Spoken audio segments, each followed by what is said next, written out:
Keesokan harinya pada 13 Maret 624, kedua pasukan saling berhadap-hadapan.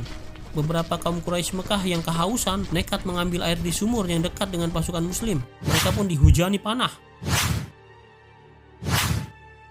Ada beberapa yang tewas, namun ada juga yang selamat. Salah satu yang selamat adalah sahabat Nabi yang kala itu belum masuk Islam, yaitu Hakim bin Hizam, yang juga merupakan sepupu dari istri Rasulullah, Khadijah radhiyallahu an. Melihat insiden tersebut, seorang Quraisy Mekah bernama Al-Aswad bin Abdul Asad Al-Makhzumi terbawa emosi dan maju menantang pihak Muslim berduel 1 lawan 1. Dengan percaya diri, Al-Aswad bersumpah akan meminum air dari sumur itu atau mati dalam usahanya.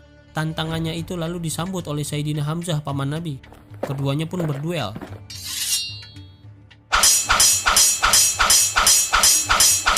Pada duel tersebut, pedang Sayyidina Hamzah berhasil menebas kaki Al-Aswad sebelum ayunan pedang kedua menebas batang lehernya. Al-Aswad pun tewas. Melihat jagoannya keok, kaum Quraisy Mekah makin emosi. 3 jagoan berikutnya lalu maju. Mereka adalah Utbah bin Rabi'ah, Syaibah bin Rabi'ah, dan Al-Walid bin Utbah. Ketiga orang ini adalah keluarga dari Hindun binti Utbah, istri dari Abu Sufyan. Lebih tepatnya, mereka adalah ayah, paman, dan saudara laki-laki Hindun. Tantangan ini disambut oleh 3 sahabat Ansor. Namun Utbah meneriaki mereka dengan berkata bahwa dirinya tak ada urusan dengan golongan Ansor. Mereka hanya ingin menghadapi musuh mereka dari golongan Muhajirin yang sepadan. Mendengar hal itu, Rasulullah meminta Hamzah, Ubaidah bin Al-Haris, dan Ali bin Abi Thalib untuk maju. Pertarungan pun dimulai. Pertarungan antara Sayyidina Hamzah melawan Syaibah serta Sayyidina Ali melawan Al-Walid berlangsung singkat, di mana kedua sahabat sekaligus keluarga Nabi itu berhasil membunuh mereka. Namun Ubaidah nampaknya kewalahan. Ia terluka parah di kaki akibat terkena sabetan pedang Utbah. Sebelum Utbah berhasil membunuh Ubaidah, Hamzah datang dan menebas batang lehernya.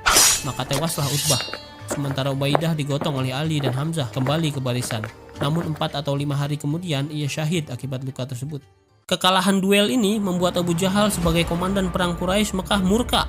Dengan amarah yang tak terbendung, ia memerintahkan pasukannya melancarkan serangan penuh.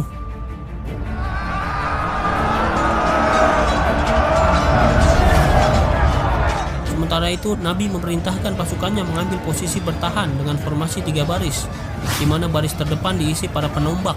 Mereka membentuk formasi palang untuk menahan infanteri musuh. Barisan kedua diisi pemanah. Barisan terakhir diisi infanteri sebagai last resource saat counter attack. Nabi lalu berpesan kepada semua pasukannya untuk tidak mencabut pedang mereka kecuali musuh sudah di depan mata, dan juga tak melakukan serangan balik sampai Rasulullah sendiri yang memerintahkannya. Nabi hanya mengizinkan pemanah untuk terus menghujani musuh dengan anak-anak panah, sementara untuk menahan desakan musuh sepenuhnya diserahkan kepada para penombak.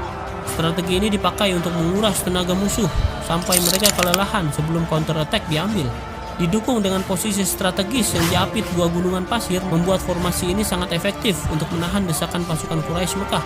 Meski musuh menang jumlah, namun hal itu tak efektif karena sayap mereka yang seharusnya bisa lebih lebar tak bisa menembus sayap pasukan Muslim dikarenakan gunungan pasir tersebut. Saat intensitas serangan semakin panas, Rasulullah memanjatkan doa, "Ya Allah, jika hari ini pasukan ini kalah, maka tak akan ada lagi umat yang menyembahmu di muka bumi ini."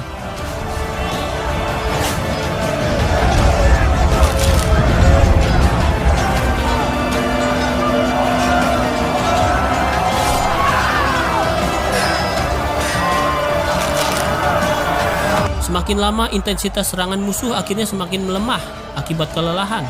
Di saat yang sama, barisan pasukan kaum muslimin tetap solid. Pasukan musuh akhirnya berangsur-angsur mundur tak teratur. Mereka tak merapatkan barisan sebagai antisipasi serangan balik kaum muslimin.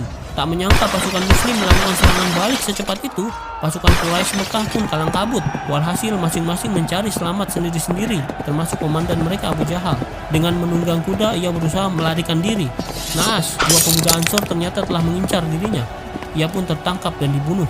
Namun saat sekarat, salah satu sahabat Nabi bernama Abdullah bin Mas'ud menghampirinya dan bertanya, "Sadarkah kau bagaimana Allah telah menghinakanmu?" Abu Jahal menjawab, "Aku tidak merasa terhina. Aku hanyalah orang biasa yang dibunuh oleh kaumku sendiri dalam medan perang." Abu Jahal lalu balik bertanya, "Siapa yang telah menang dalam perang ini?" Abdullah bin Mas'ud menjawab, "Allah dan Rasulnya." Abu Jahal pun terlihat marah dan berkata, "Kau telah menempuh jalan yang susah, dasar penggembala domba." Abdullah bin Mas'ud dulunya memang penggembala domba yang dipekerjakan oleh orang kaya Mekah.